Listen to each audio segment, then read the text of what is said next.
विराट कोहली भी पूरी तैयारी करके गए हैं। सामने कोई भी बॉलर हो उससे फर्क नहीं पड़ता। आरसीबी के पास इस बार बॉलिंग में एक्सपीरियंस ज़्यादा है केकेआर के मुकाबले। वो 221 बना पाई थी आरसीबी 222 के मुकाबले, मतलब हाई स्कोरिंग मुकाबला हुआ था और 1 रन से आरसीबी को हार का सामना करना पड़ा था। नमस्कार, आप देख रहे हैं भारत एक्सप्रेस और मैं हूं आपके साथ आंचल मित्तल। आईपीएल 2025 का आगाज आज से हो चुका है और ऐसे में ये मुकाबला आरसीबी और केकेआर के बीच में होने वाला है। दोनों ही टीमें बहुत ज़्यादा मजबूत है और दोनों ही टीमों को नए कैप्टन मिले हैं। केकेआर का कैप्टन अजिंक्य रहाणे हैं और आरसीबी रजत पाटीदार जो है उनके कैप्टन बने हैं। इसको लेकर कई सारी उत्सुकता लोगों में देखी जा रही है क्योंकि अभी चैंपियंस ट्रॉफी खत्म ही हुई थी और आईपीएल भी शुरू हो गया, तो ऐसे में देश भर में आईपीएल की अलग ही फैन फॉलोइंग है। तो आज भी इसको लेकर हम डिस्कशन करेंगे। इस वक्त मेरे साथ हरिशंकर जी मौजूद है जो कि भारत एक्सप्रेस में वरिष्ठ पत्रकार है, साथ ही आशुतोष मौजूद है जो कि स्पोर्ट्स जर्नलिस्ट है और प्रशांत जी भी मौजूद है जो यहाँ पे जर्नलिस्ट है। इनसे बात करेंगे और इनसे जानेंगे कि आज के मैच में क्या कुछ खास होने वाला है। तो सबसे पहला सवाल मेरा आपसे होगा कि आपको क्या लगता है कौन सी टीम का पलड़ा आज भारी होने वाला है? देखिए, एक महाकुंभ जो है प्रयागराज में ख़त्म हुआ है, तो दूसरा जो क्रिकेट का महाकुंभ आज से शुरू हो गया है। और आप देखेंगे उस समय उस प्रॉपर बैंड में कम से कम 70 80 करोड़ लोग जो हैं जनता देखती रहती है पूरी दुनिया में। तो मतलब ये सिर्फ भारत और उससे जुड़े हुए टीम की बात नहीं है, पूरे दुनिया में क्रिकेट का बुखार जो है लोगों के सिर पे चढ़ के बोल रहा है। और सोशल मीडिया में पिछले कई दिनों से लगातार खिलाड़ियों के बारे में सर्च किया जा रहा है। इसके अलावा जो अपनी अपनी टीमों की चर्चा भी लोग करने लगे हैं। जो कई सारे ग्रुप बने हुए हैं जो क्रिकेट के फ़ैन हैं, वो आपस में भी चर्चा कर रहे हैं कि इस बार तो फलानी टीम बहुत अच्छी करेगी, चाहे ये टीम इस बार मुकाबला जीतने वाली है, ये टीम चैम्पियन बनने वाली है। तो मुझे लगता है कि आज से जो है 2 महीने तक दिल थाम कर पब्लिक बैठेगी। क्रिकेट के जो फैंस हैं वो हर एक चीज़ पर नज़र रखेंगे। दूसरी बात जो आपने सवाल किया है कि आज किसका पलड़ा भारी रहे, तो मुझे लगता है कि आरसीबी का पलड़ा भारी रहेगा क्योंकि विराट जहां पर हैं वहां पर जीत की संभावना भी बहुत ज़्यादा मुझे विराट दिखती है। और अभी वो फॉर्म में हैं। पिछले चैंपियंस ट्रॉफी में आपने देखा उनका बल्ला फिर से अपनी रफ्तार में है। और मुझे लगता है कि शुरुआत अगर आरसीबी की टीम अगर करती है टॉस जीतने के बाद, तो आरसीबी अगर 200 सवा 200 क्रॉस करा ले तो मुझे लगता है कि फिर केकेआर के लिए जो पुराना चैम्पियन है, पिछले बार की चैम्पियन है, उसके लिए काफ़ी टफ होगा। क्योंकि केकेआर ने पिछले साल जो है मैच आईपीएल अपने नाम किया था। इस बार आपको क्या लग रहा है, पहला मैच केकेआर के साथ ही शुरू हुआ है, कौन सी टीम किस पर भारी पड़ेगी आज के मैच में? देखिए, जो पहले का केकेआर की जो रणनीतियाँ होती थी और इस बार की रणनीतियाँ हैं, काफ़ी बदलाव हमें देखने को मिलेगा। क्योंकि पहले गौतम गंभीर के साथ केकेआर खेलती थी जहाँ पे सुनील नारायण का यूज़ और स्पिनरों का उपयोग मतलब अग्रेसिव अंदाज से किया जाता था। लेकिन आज के समय में अब केकेआर का मेंटर उसके साथ कैसे, सबसे बड़ी जिम्मेदारी अजिंक्य रहाणे पे होगी कि वो अपने सुनील नारायण का यूज कैसे करते हैं। उसके बाद दूसरी बड़ी बात है कि सामने है आरसीबी जो चीर परिचित प्रतिद्वंदी एक दूसरे के कहे जाते हैं। और अभी सर ने बोला कि विराट कोहली लगातार फॉर्म में चल रहे हैं और प्रदर्शन बहुत बढ़िया करेंगे। यहाँ पे थोड़ा सा मैं उनकी बात को कोट करके ये बताना चाहूँगा कि विराट कोहली के सामने चैलेंज किस किस का होगा। एक सामने सुनील नारायण जो आईपीएल के एक मतलब बिना एक्सप्रेशन के वो विकेट ले जाते हैं, चाहे कितना भी बड़ा विकेट हो। और उसके साथ स्पिनर जो इंडिया के टॉप स्पिनर है वरुण चक्रवर्ती, जिनकी बदौलत चैंपियंस ट्रॉफी हमने जीती है, वो विराट कोहली के सामने होंगे। तो अब इस बॉलिंग आक्रमण के सामने विराट कोहली कहाँ टिकते हैं ये आज के मैच के बाद ही पता चलेगा। और रही बात 200 स्कोर करने की, तो मुझे नहीं लगता 160 से ऊपर आरसीबी आज बना रही है। देखिए अगर आपने हमारे सवालों हमारी बातों का जवाब दिया है तो मैं आपको एक चीज़ बता देना चाहता हूं कि चाहे वरुण चक्रवर्ती हो, चाहे कोई भी हो, चाहे सुनील नारायण हो, कोई फ़र्क नहीं पड़ता। अगर विराट का बल्ला चलता है तो फिर थमता नहीं है, फिर बॉल जो है वो बाउंड्री के बाहर जाएगा। अगर नीचे से गया तो चौका, नहीं तो ऊपर से जाएगा तो सिक्स ही दिखेगा आपको। तो विराट कोहली वो खिलाड़ी हैं जो जिसमें हमने शुरुआत में ही सचिन तेंदुलकर की झलक देखी थी और वो आज भी इसको साबित करते हैं। बीच में परफॉर्मेंस उनका थोड़ा ख़राब हो गया था, लेकिन अब फिर से वो रिदम में हैं, अच्छे मूड में, अच्छे अपनी चीज़ों पर उन्होंने बाकायदा ध्यान दिया और फिर इस समय ऐसे बेहतरीन फॉर्म में हैं कि विराट का बल्ला तो आज फिर से नई विराट पारी आपको देखने को मिलेगा। और 160 की बात कर रहे हैं तो ये पहला मैच है आज, तो 160 पर मतलब मुझे यकीन नहीं है कि 100 कम से कम 200 सवा 200 तो आज स्कोर बनेगा ही। पहले जो भी टीम खेलेगी बहुत सतर्कता के साथ खेलेगी और मुझे लगता है कि आरसीबी 200 प्लस बनाएगी आज।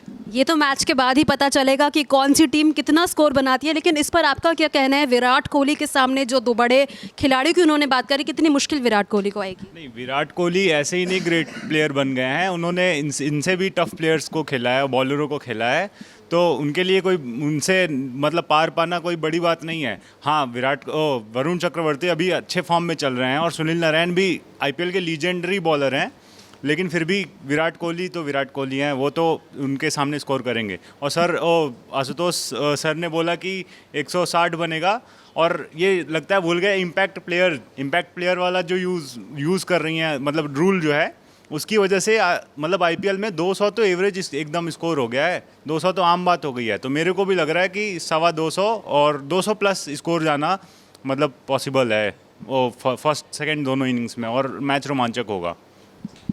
विराट कोहली ने इस बार कैप्टेंसी भी नहीं ली है, तो इसको लेकर आप क्या कहेंगे? इसका क्या कारण आपको लग रहा है? बेशक विराट कोहली इस समय चूँकि T20 इंटरनेशनल फॉर्मेट से उन्होंने संन्यास लिया है, उसके बाद वो खुल के खेलना चाहेंगे और मैच को एंजॉय करते हुए खेलना चाहेंगे, इसलिए उनका ये कदम बहुत अच्छा माना जा रहा है और उनके लिए अच्छा साबित भी होगा। और रही बात, इन लोगों ने कहा कि विराट बड़े प्लेयर हैं, ऑब्वियसली बड़े प्लेयर हैं, उनके कभी खिलाड़ी की ऊंचाइयों से मुझे दिक्कत नहीं है, लेकिन सामने जो टीम है, जो सामने उनके खिलाफ जो रणनीति अपनाई जा रही है, जो गौतम गंभीर ने अपनाई धोनी के साथ, विराट कोहली के साथ, वो रणनीति कहीं ना कहीं अजिंक्य रहाणे के दिमाग में होगी, क्योंकि अजिंक्य रहाणे चेन्नई से आते हैं, तो धोनी की भी रणनीति विराट के खिलाफ जो थी वो उनको भी पड़े होंगे। और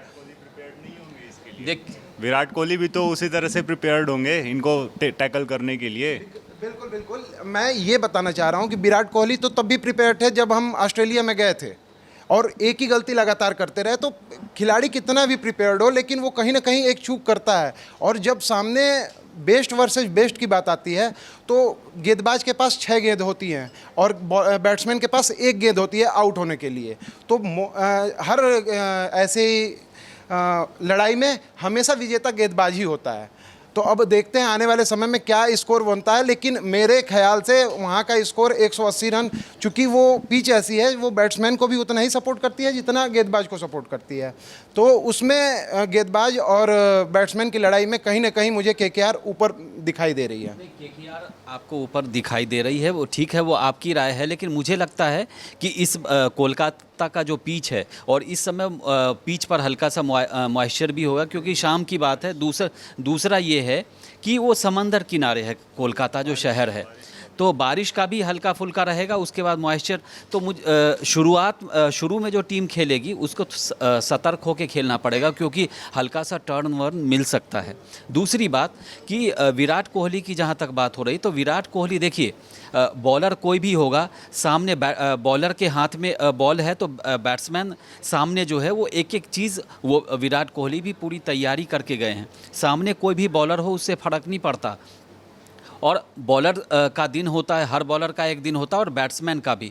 दूसरी बात है कि विराट अभी इस समय, हम इसीलिए कह रहे हैं कि वो अच्छा करेंगे, इस समय अच्छे फॉर्म में हैं और एकदम लय में दिख रहे हैं। विराट का जो क्लासिक शॉट्स है, जो बीच में वो कहीं ना कहीं कम उसके लिए ट्राई करते थे, वो आजकल फिर से मुझे क्लासिक वो शॉट्स उनका दिखने लगा है।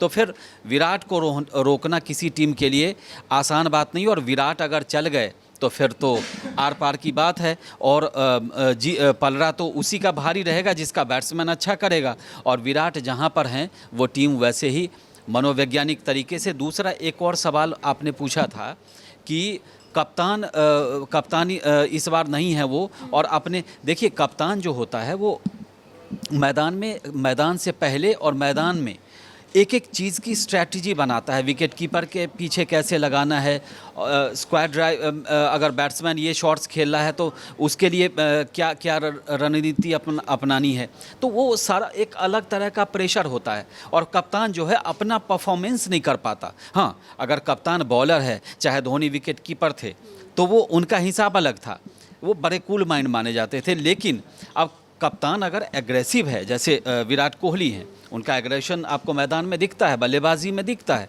तो ऐसे जो प्लेयर हैं कई मर्तबा जो है अपने आप को कप्तानी से अलग कर लेते हैं और अपने दिमाग को कंसंट्रेट करते हैं कि मुझे आज अपना बल्लेबाजी में ही बेस्ट देना है। तो इसीलिए मुझे लगता है कि कप्तानी अगर उनको उस जिम्मेदारी से अलग कर दी गई तो ये अच्छा हुआ, और वो चाहते भी ऐसा ही होंगे।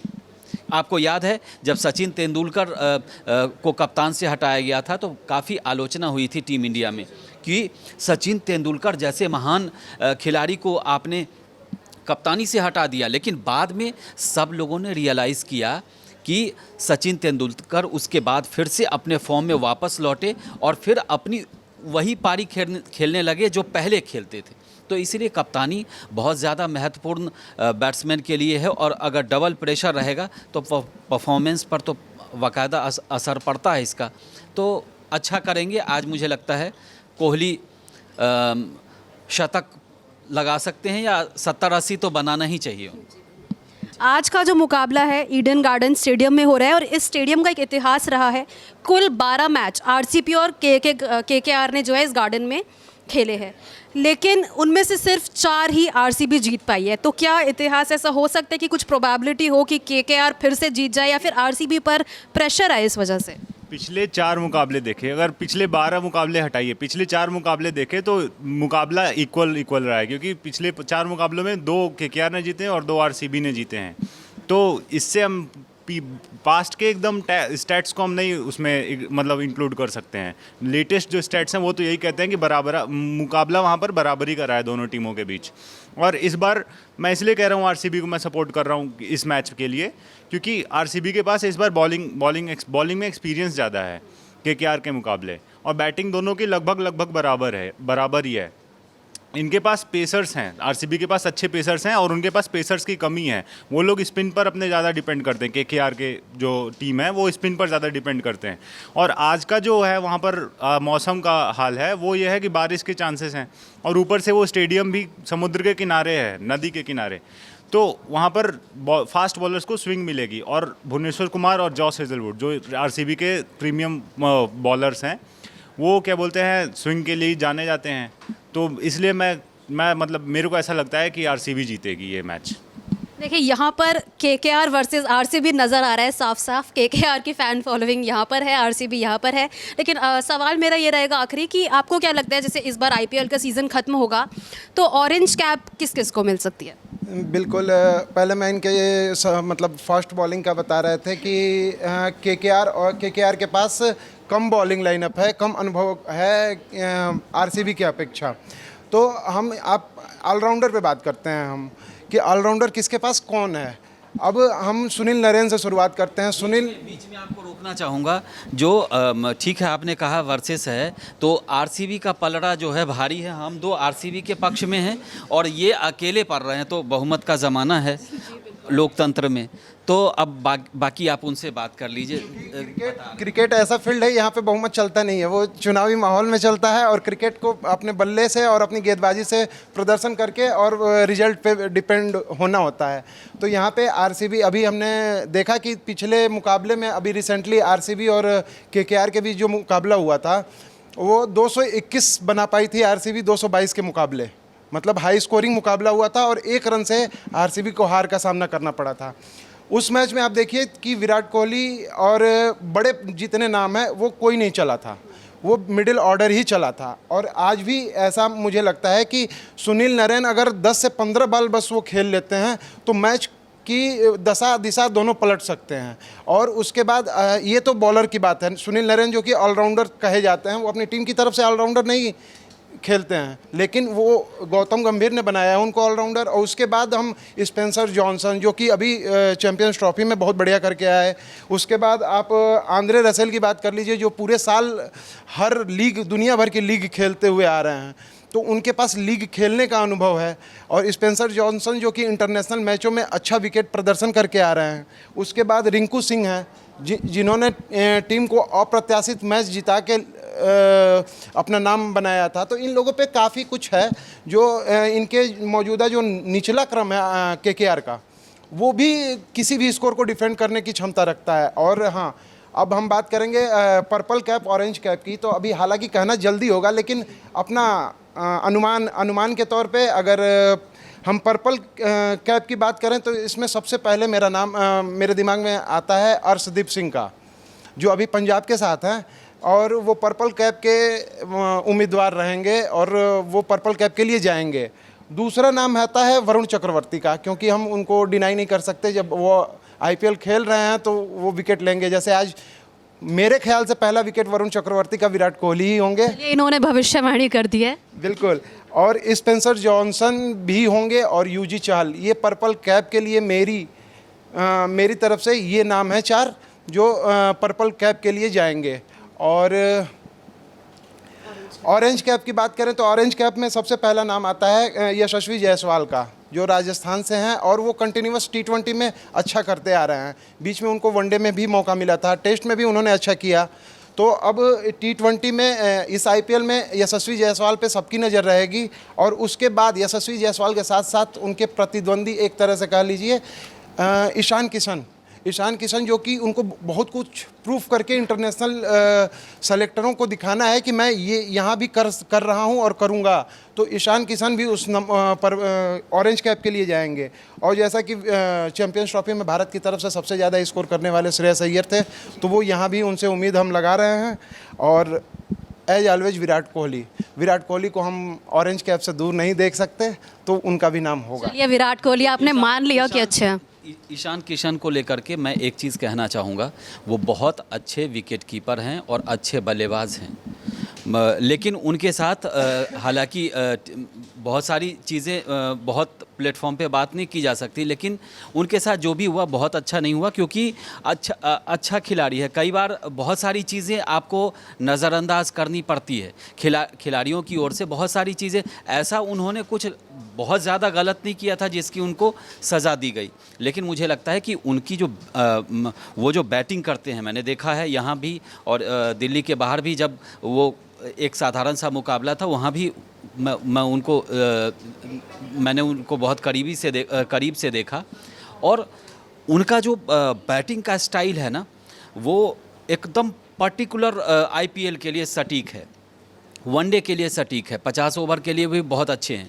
तो T20 के लिए और 50 ओवर के मैच के लिए भी मेरे ख्याल से बहुत अच्छे हैं वो।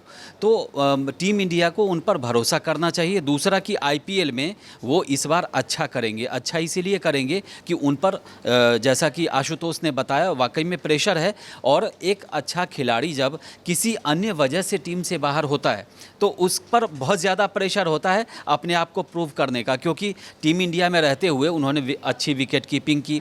वो धोनी के शिष्य माने जाते हैं। धोनी अगर रांची से उन्होंने शुरुआत की तो इनका भी उधर ही कर्मस्थली रहा। तो उनका विकेट कीपिंग पार्ट भी बहुत अच्छा है, बैटिंग अच्छा करते हैं और चौके छक्के की तो बौछार में उनका कोई जवाब नहीं है। तो अभी जो टीम इंडिया में भी जो विकेट कीपर की भूमिका निभा रहे हैं, उनसे किसी भी मायने में कम नहीं है। मुझे लगता है कि जितना चांस उनको दिया गया, उतना अगर उनको दिया गया होता तो वो ज़्यादा बेहतर खेल रहे होते और ज़्यादा रन बनाया होता उन्होंने। मैं अभी टीम इंडिया के विकेट कीपर की बात कर रहा हूँ। तो बहुत सारी चीज़ें हैं, इस पर टीम इंडिया को भी गौर करना चाहिए और इस बार ईशान किशन को भी अपना बेस्ट परफॉर्मेंस देना चाहिए ताकि टीम में फिर से उनकी वापसी हो जाए। एक दो कंडीशन और हैं, जैसे अभी इस मैच की बात की जाए तो अगर बारिश होती है, क्योंकि ये है कि बारिश होने की संभावना बनी रहेगी पूरे मैच में। ये भी हो सकता है कि बारिश की वजह से मैच ये ना खेला जाए, लेकिन अगर बारिश होती है और मैच 20 ओवर से कम किया जाता है, उस दशा में मुझे लगता है कि आरसीबी थोड़ा पीछे बैकफुट पर जाएगी। और अगर 20-20 टोटल 20-20 ओवर का मैच होता है, फिर मज़ेदार मैच होगा, क्योंकि जो केकेआर का बैटिंग लाइनअप है वो बहुत अग्रेसिव है, स्टार्टिंग से ही बहुत अग्रेसिव है, और लास्ट में तो मतलब वो तोड़ फोड़ के रख देने वाले बैटिंग लाइनअप है, तो वो कुछ भी करेंगे। और छोटे फॉर्मेट में केकेआर 20 दिखेगी इस मामले में। दोनों ही टीमें काफ़ी मजबूत है। ये तो जब होगी तब देखी जाएगी ना। अभी बारिश हो तो नहीं रही है, तो मुझे लगता है कि बारिश नहीं होगी तो आरसीबी भी अच्छा खेलेगी। लेकिन अब केकेआर के लिए कहना कि जब 10-10 ओवर का मैच हो जाएगा फिर वो केकेआर बहुत अच्छा एग्रेसिव खेलेगी और इतने रन बना लेगी। लेकिन मुझे लगता है कि अभी बारिश की संभावना तो है, लेकिन अभी हुई तो नहीं है, तो अभी तो 20 ओवर का मान करके चलना चाहिए। और आरसीबी अगर हमारी मानी जाए तो आरसीबी इस बार बहुत अच्छा शुरुआत करने वाली है। और चूँकि पहला मैच है, ओपनिंग मैच है, तो मुझे लगता है कि आरसीबी की हाँ सीजन है, नहीं अभी तक ट्रॉफी नहीं आई आरसीबी के पास। ट्रॉफी नहीं आई, लेकिन इस बार कुछ भी संभव है ना। आप देखिए कि बांग्लादेश देश की टीम जो है बड़े बड़े टीमों को हरा देती है। आप अफ़गानिस्तान की टीम जो है पाकिस्तान को धूल चटा देती है। तो क्रिकेट वैसा गेम है जिसमें कुछ भी संभव है। एक साधारण सा खिलाड़ी भी बहुत अच्छा परफॉर्म कर जाता है और एक दुनिया का बेस्ट खिलाड़ी भी शून्य पर आउट होके बैट लेके चला आता है, तो उसका कुछ कहा नहीं जा सकता है। दोनों ही टीमें बहुत ज़्यादा मजबूत है, मुकाबले में मज़ा आने वाला है। आखिरी सवाल आप तीनों से रहेगा कि टॉप 4 टीम्स इस बार की आपको कौन सी लग रही है आईपीएल में? सबसे पहले तो मैं एसआरएच का नाम लूँगा, सनराइजर्स हैदराबाद, क्योंकि उनकी अग्रेसिव बैटिंग लाइनअप और बॉलिंग और उन लोगों ने पिछली बार से मजबूत कर लिया और पिछली बार भी फाइनलिस्ट थे, तो वो टॉप 4 में रहने वाले हैं। और फिर मुंबई इंडियंस मेरी फेवरेट भी टीम है, और वो लोग भी हमेशा मतलब आईपीएल में वो टॉप 4 में ऑलमोस्ट रहते ही हैं। Chennai super kings and then Punjab kings इस बार मजबूत लग रही है। देखिए मुंबई सुपर तो रहने वाली है, इसके अलावे सनराइजर्स हैदराबाद रहेगा। इसके कोलकाता की टीम को भी कम आंकना सही नहीं है, वो भी रहेगी। और इसके अलावा चेन्नई सुपर किंग भी। तो मुझे लगता है कि ये चारों टीम जो है अच्छा टॉप 4 में रहेगी और कहीं ना कहीं जीत के आसार भी इन्हीं लोगों में दिख रहा है। आपका क्या? अभी हम आज बात कर रहे थे केकेआर वर्सेस आरसीबी की, और टॉप 4 में सर के आरसीबी ही नहीं रही।